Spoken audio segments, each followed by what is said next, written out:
ગુજરાતમાં પણ યુસીસી લાગુ થશે। ઉત્તરાખંડ બાદ હવે ગુજરાતમાં યુસીસી લાગુ થવા જઈ રહ્યું છે, જેનો રિપોર્ટ 45 દિવસમાં રજૂ કરવામાં આવશે। આપને જણાવી દઈએ સમાચાર, ઉત્તરાખંડ બાદ ગુજરાતમાં હવે યુસીસી લાગુ થશે। સુપ્રીમ કોર્ટના નિવૃત્ત ન્યાયાધીશ રંजना દેસાઈની અધ્યક્ષતામાં કમિટીની રચના કરવામાં આવશે, જેનો રિપોર્ટ 45 દિવસ આપવામાં આવશે। ગુજરાતમાં યુનિફોર્મ સિવિલ કોડના અમલને લઈને મહત્વના સમાચાર આ કહી શકાય, કારણ કે યુસીસી લાગુ કરવા માટે રાજ્ય સરકાર દ્વારા આજે મહત્વની જાહેરાત કરવામાં આવી છે। ત્યારે યુસીસીના અમલ માટે પહેલા ઉત્તરાખંડ અને હવે ગુજરાત બીજું રાજ્ય બન્યું છે। મહત્વના સમાચાર આ કહી શકાય અને મુખ્યમંત્રી ભૂપેન્દ્ર પટેલે કહ્યું હતું કે રાજ્યમાં વસતા તમામ નાગરિકોના સમાન હક અને અધિકાર માટે રાજ્ય આગળ વધી રહ્યું છે। ગુજરાતમાં કોમન સિવિલ કોડની આવશ્યકતા ચકાસવા અને કાયદા માટેનો મુસદ્દો તૈયાર કરવા સુપ્રીમ કોર્ટના જે નિવૃત્ત જજ છે રંजना દેસાઈ, તેમની અધ્યક્ષતામાં કમિટી રચવાનો નિર્ણય પણ કરવામાં આવ્યો છે। ત્યારે આપને જણાવી દઈએ, યુસીસી કમિટીના અધ્યક્ષ અને તેના સભ્યોની વાત કરીએ તો રંजना દેસાઈ સુપ્રીમ કોર્ટના નિવૃત્ત ન્યાયાધીશ છે, જે અધ્યક્ષ વરિષ્ઠ નિવૃત્ત આઈએએસ અધિકારી CL મીના જે સભ્ય છે, એડવોકેટ CR કોડેકર જે સભ્ય છે, ભૂતપૂર્વ વાઇસ ચાન્સેલર દક્ષેશ ઠાકર જે સભ્ય છે અને સાથે જ સામાજિક કાર્યકર ગીતાબેન શ્રોફનો આમાં સમાવેશ કરવામાં આવ્યો છે। સાથે જ કમિટીના રિપોર્ટના આધારે રાજ્ય સરકાર નિર્ણય કરશે તેવું મુખ્યમંત્રીનું નિવેદન પણ સામે આવ્યું છે। રાજ્યમાં યુનિફોર્મ સિવિલ કોડનો મુસદ્દો તૈયાર કરવાનો છે। આ અંગે સીએમએ જણાવ્યું કે પ્રધાનમંત્રી મોદીના નેતૃત્વમાં આઝાદીના 75 વર્ષમાં જેની ઉજવણી થઈ રહી છે, ત્યારે વડાપ્રધાન દ્વારા દેશના તમામ નાગરિકોને સમાન હક મળે તે માટે યુસીસી એટલે કે કોમન સિવિલ કોડનો દેશવ્યાપી અમલ કરવાનો નિર્ણય કરવામાં આવ્યો છે। ત્યારે ભાજપ સરકાર જે કહે છે તે કરે છે, તે પણ વાત કરી છે। એક તરફ જ્યારે one nation one election, article 370, triple તલાક કાનૂન વગેરે જેવા વચન આપ્યા હતા, તે પણ એક પછી એક પૂરા થયા છે। ત્યારે હવે યુસીસીની વાત કરવામાં આવી છે, તે પણ પૂરું થશે તેવું પણ કહેવામાં આવી રહ્યું છે।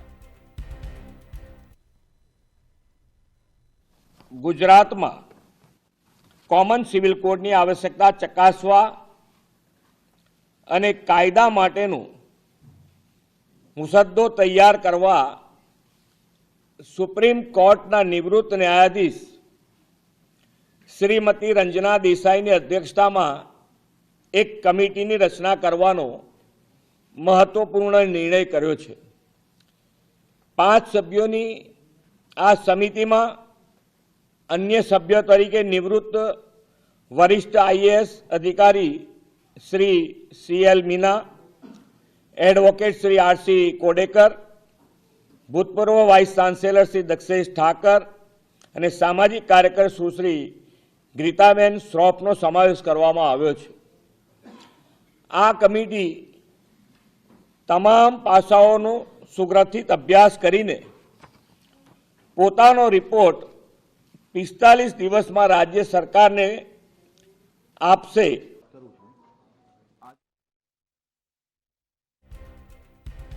આજ અંગે વિગત આપશે મારા સંવાદદાતા ઉજ્જવલ વ્યાસ ગાંધીનગરથી સીધા અમારી સાથે લાઈવ જોડાઈ ચૂક્યા છે। ઉજ્જવલ, પહેલા ઉત્તરાખંડ અને હવે ગુજરાતમાં જ્યારે યુસીસી લાગુ થશે, જાહેરાત કરવામાં આવી છે, શું છે સમગ્ર વિગત?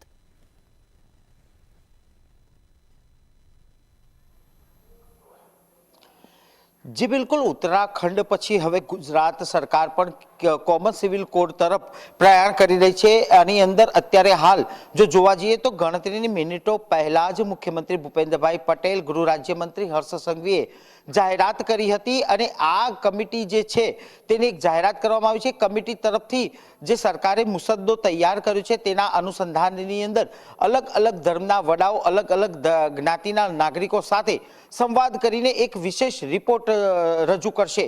કમિટીની વાત કરવા જઈએ તો સુપ્રીમ કોર્ટના નિવૃત્ત જજ રંજનાબેન દેસાઈની ખાસ નિમણૂક કરી છે। આ ઉપરાંત 5 સભ્યોની કમિટીમાં સમાવેશ કર્યો છે, જેની અંદર આઈએએસ ઓફિસર નો પણ સમાવેશ કર્યો છે, સ્વૈચ્છિક સંસ્થાના આગેવાનોનો પણ સમાવેશ કર્યો છે।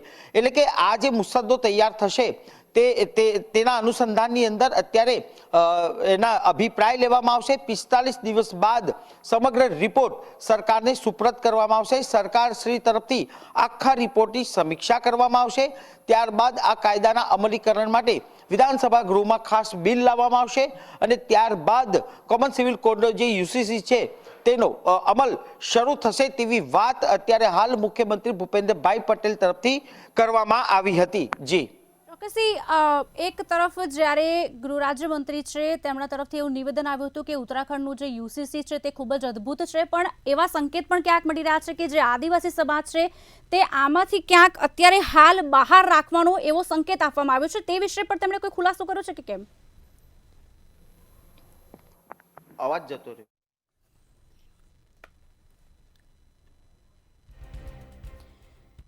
તો આપને જણાવી દઈએ સમાચાર, સૌથી મોટા સમાચાર કહી શકાય. ઉત્તરાખંડ બાદ ગુજરાતમાં લાગુ થશે યુસીસી. અમારા સંવાદદાતા ઉજ્જવલ અમારી સાથે જોડાયેલા છે. ઉજ્જવલ, એક તરફ કમિટીના રિપોર્ટના આધારે રાજ્ય સરકાર નક્કી કરશે, બીજી તરફ જે ગૃહમંત્રી છે તેમણે નિવેદન આપ્યું આ જ્યારે વાત થઈ ત્યારે કે ઉત્તરાખંડનું આ જે યુસીસી છે તે ખૂબ જ અદ્ભુત છે તેવું પણ કહ્યું હતું, અને સાથે ક્યાંક આદિવાસી જે છે તેમને બહાર રાખવાના સંકેત લાગ્યા હોય તેવું પણ દેખાઈ રહ્યું છે. આ વિશે કોઈ માહિતી મળી શકે કેમ?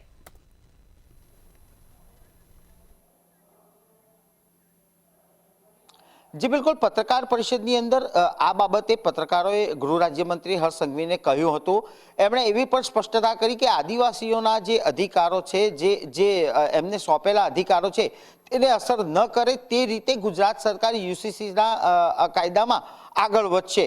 જો કે આ વાત અત્યારે હાલ કહી છે, પરંતુ આદિવાસી સમાજની જો વાત કરવામાં આવે તો સરકાર આદિવાસી સમાજને અલગથી આ કાયદામાં કેવી રીતે સમાવેશ કરવો તેનું પણ એક મંથન કરશે. બીજું કે જે રિપોર્ટ આવશે, જે કમિટી છે તે કમિટી અલગ અલગ ધર્મના વડાઓ, અલગ અલગ જાતિના સમુદાયો સાથે પરામર્શ કરશે, સંવાદ કરશે, અને ત્યારબાદ રિપોર્ટ જે નિષ્કર્ષ નીકળશે એ રિપોર્ટના અભ્યાસના આધારે સરકાર આદિવાસી સમાજ માટે શું વિચારે છે તેની સ્પષ્ટ વાત કરશે. પરંતુ અત્યારે હાલ આ યુસીસીના કાયદામાં આદિવાસી સમાજને વિમુક્ત રાખવાનો નિર્ણય પ્રાથમિક તબક્કે રાખવામાં આવ્યો હોવાનું ગૃહ રાજ્યમંત્રી હર્ષ સંઘવી તરફથી સંકેતો વહેતા થયા છે. જી ચોક્કસ ઉજ્જવલ, એક સવાલ એ પણ થઈ રહ્યો છે કે જ્યારે સરકાર, જે મોદી સરકાર જે કહે છે તે કરે છે, તે વન નેશન વન ઇલેક્શન હોય, ટ્રિપલ તલાક હોય કે આર્ટિકલ 370 હોય, અને હવે જ્યારે ઉત્તરાખંડની પાછળ બીજું રાજ્ય ચોક્કસી કહી શકાય યુસીસી, તે પ્રમાણે તે વિશે પર શું માહિતી મળી રહી છે? કારણ કે સરકાર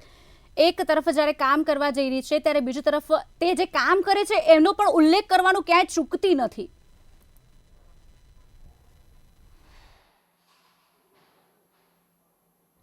જે બિલકુલ ભાજપની આ રીતિનીતિ છે કે જેના ખાતમુહૂર્ત, જેના વચનો આપે છે તેના લોકાર્પણ અને તેના ખાતમુહૂર્ત ભાજપ સરકાર કરે છે. આવો એક મંત્ર ભાજપની અંદર જ્યારે દેશના વડાપ્રધાન અને તત્કાલીન મુખ્યમંત્રી નરેન્દ્રભાઈ મોદી ગુજરાતના મુખ્યમંત્રી હતા ત્યારથી પ્રસ્થાપિત કર્યો છે, જેનો ચીલો અત્યારે પણ ચાલુ છે. હવે આ વાત જો જોવા જઈએ તો જે રીતે વડાપ્રધાન પદે નરેન્દ્રભાઈ મોદી દેશનું શાસન સંભાળ્યું ત્યારથી એક પછી એક નોંધપાત્ર બાબતોમાં મહત્વના નિર્ણય કર્યા હતા. આ કોમન સિવિલ કોડ બાબતે પણ તેમણે સંકેતો આપ્યા હતા, અને તેના અનુસંધાનમાં એક પછી એક ભાજપ શાસિત રાજ્યો એમના જે યુસીસી કોમન સિવિલ કોડ છે તે લાગુ કરવાની દિશામાં પ્રતિબદ્ધતા બતાવે છે. એટલું જ નહીં, એક પછી એક કાયદાકીય રીતે જે વાતો છે તેનો પણ અમલ કરવામાં આવી રહ્યો છે. એટલે ઉત્તરાખંડ પછી ગુજરાત પણ આ દિશામાં આગળ વધી રહ્યું છે, અને ટૂંક સમયની અંદર આ બાબતે પણ મુખ્યમંત્રી ભૂપેન્દ્રભાઈ પટેલ જે રિપોર્ટ આવશે તે બાબતનો મહત્વનો નિર્ણય લેશે. એટલે કે ગુજરાતની અંદર પણ કોમન યુસીસીનો જે સિવિલ કોડ છે તેને લાગુ કરવામાં. આભાર સમગ્ર માહિતી આપવા બદલ. વધુ માહિતી આપની પાસેથી લાતા રહીશું. તો સાથે જ ભાજપ નેતા યજ્ઞેશ દવે પણ જોડાઈ ચૂક્યા છે. યજ્ઞેશભાઈ, શું કહેવું છે? યુસીસીનો અત્યારે અમલ કરવાની વાત થઈ રહી છે, ભાજપ દ્વારા વાત કરવામાં આવી છે, શું કહેવું છે આપનું? જે પ્રમાણે ઝારખંડ રાજ્યએ કર્યું એ પ્રમાણે ગુજરાત પણ અત્યારે યુસીસીનો અમલ કરવા માટે બીજું રાજ્ય થવા જઈ રહ્યું છે. બાબત આખા દેશની અંદર એક જ બંધારણ હોવું જોઈએ, એક જ કાયદો હોવો જોઈએ, સમાન કાયદો હોવો જોઈએ. આ સમાન કાયદાનું સપનું નરેન્દ્રભાઈના નેતૃત્વની અંદર ગુજરાત સરકારના મુખ્યમંત્રી શ્રી ભૂપેન્દ્રભાઈ પટેલ પૂરું કરવા જઈ રહ્યા છે, અને યુસીસી માટેની આજે જાહેરાત કરી કમિટીની રચના કરવામાં આવી છે. કમિટી 45 દિવસની અંદર પોતાનો રિપોર્ટ પૂર્ણ કરશે, અને રિપોર્ટ સુપરત કર્યા બાદ એને વિધાનસભામાં લાવી અને એ કાયદો પસાર કરવામાં આવશે. જી આભાર યજ્ઞેશભાઈ સમગ્ર માહિતી વાતચીત કરવા બદલ. તો આપને જણાવી દઈએ યુનિફોર્મ સિવિલ કોડ શું છે. દેશના બે પ્રકારના કાનૂન હોય છે, એક તરફ ક્રિમિનલ કાનૂન અને બીજી તરફ હોય છે સિવિલ કાયદા. ક્રિમિનલ કાયદામાં ચોરી, લૂંટ, મારામારી જેવી વાત કરવામાં આવતી હોય છે ને જ્યારે સિવિલનો જે કાયદો છે તેમાં લગ્ન અને સંપત્તિ સાથે જોડાયેલા કેસ ચાલતા હોય છે, છૂટાછેડા, ભરણ પોષણ વગેરે. અને ભારતના જે અલગ અલગ ધર્મ છે તેમાં લગ્નના રીતિ રિવાજ પણ અલગ અલગ હોય છે અને આ જ કારણ છે કે આ પ્રકારના કાયદાને પર્સનલ લો પણ કહેવામાં આવે છે. અને એટલા માટે જ મુસ્લિમોમાં લગ્ન અને સંપત્તિના ભાગલા મુસ્લિમ લો મુજબ થાય છે, હિન્દુઓમાં હિન્દુ એક્ટ મુજબ ચાલે છે, ઈસાઈ અને શીખમાં પણ અલગ અલગ પર્સનલ લો બનાવવામાં આવ્યા છે. યુનિફોર્મ સિવિલ કોડ મારફતે પર્સનલ લો ખતમ થઈ જશે અને કોઈ પણ ધર્મ હોય કે કોઈ પણ સમુદાય હોય તે તમામ માટે કાયદા એક સમાન રહેશે, જેને યુનિફોર્મ સિવિલ કોડ પણ કહેવામાં આવે છે. જ્યારે તેની વાત કરવામાં આવી રહી છે, ઉત્તરાખંડ બાદ ગુજરાતમાં હવે લાગુ થશે અને સુપ્રીમ કોર્ટના નિવૃત્ત ન્યાયાધીશ રંજના દેસાઈની અધ્યક્ષતામાં કમિટીની રચના કરવામાં આવશે, જેમાં 45 દિવસમાં રિપોર્ટ આપવામાં આવશે. સૌથી મોટા સમાચાર કહી શકાયા.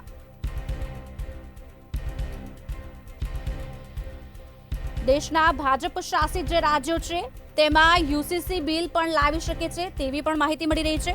આઝાદી પછી ઉત્તરાખંડ કહી શકાય કે જે યુસીસી બિલ લાવનારું દેશનું પ્રથમ રાજ્ય બન્યું છે. જો કે ગોવામાં પણ પોર્ટુગીઝ શાસનના સમયથી જ યુસીસી અમલમાં છે અને ગોવાને બંધારણમાં વિશેષ રાજ્યનો દરજ્જો પણ હતો. જો કે આસામ સહિત દેશના ઘણા રાજ્યોમાં ભાજપ શાસિત રાજ્યોએ ઉત્તરાખંડ યુસીસીને મોડલ તરીકે અપનાવવાની ઈચ્છા પણ વ્યક્ત કરી છે અને આ બિલમાં 400થી વધુ જોગવાઈઓ છે, જેમાં લગ્નથી લઈને લિવ ઇન રિલેશનશીપ સુધીના કડક નિયમો પણ બનાવવામાં આવ્યા છે. અને આ બિલ કરવામાં આવેલી વિશેષ જે જોગવાઈઓ છે તેને લઈને વિવાદ પણ ક્યાંક થઈ શકે છે, પણ અત્યારે હાલ ગુજરાતમાં તેની કમિટી બનાવવામાં આવી છે. ગુજરાતમાં કોમન સિવિલ કોડની આવશ્યકતા ચકાસવા અને કાયદા માટેનું મુસદ્દો તૈયાર કરવા સુપ્રીમ કોર્ટના નિવૃત્ત ન્યાયાધીશ શ્રીમતી રંજના દેસાઈની અધ્યક્ષતામાં એક કમિટીની રચના કરવાનો મહત્વપૂર્ણ નિર્ણય કર્યો છે. 5 સભ્યોની આ સમિતિમાં અન્ય સભ્ય તરીકે નિવૃત્ત વરિષ્ઠ આઈએએસ અધિકારી Shri CL Meena, advocate Shri RC Kodekar, ભૂતપૂર્વ વાઇસ ચાન્સેલર શ્રી દક્ષેશ ઠાકર અને સામાજિક કાર્યકર સુશ્રી ગીતાબેન શ્રોફનો સમાવેશ કરવામાં આવ્યો છે. આ કમિટી તમામ પાસાઓનો સુગ્રથિત અભ્યાસ કરીને પોતાનો રિપોર્ટ 45 દિવસમાં રાજ્ય સરકારને आपसे आज गुजरात सरकार द्वारा यूसीसी कानून के लिए एक कमेटी की रचना की है, जिसकी अध्यक्षता सुप्रीम कोर्ट के एक्स जस्टिस श्रीमती रंजनाबेन देसाई की ओर से की जाएगी. निवृत्त senior IAS Shri CL Meena ji उसके सभ्य होंगे. एडवोकेट श्री RC कोडेकर जी, पूर्व वाइस चांसलर श्री दक्षेश ठाकर जी और सामाजिक कार्यकर्ता श्री गीताबेन श्रॉफ भी ये कमेटी में शामिल होगी. ये कमेटी को मुख्यमंत्री जी ने निर्देश किया है कि आने वाले 45 दिन में इसकी डिटेल्ड रिसर्च करके सरकार को रिपोर्ट पेश किया जाए.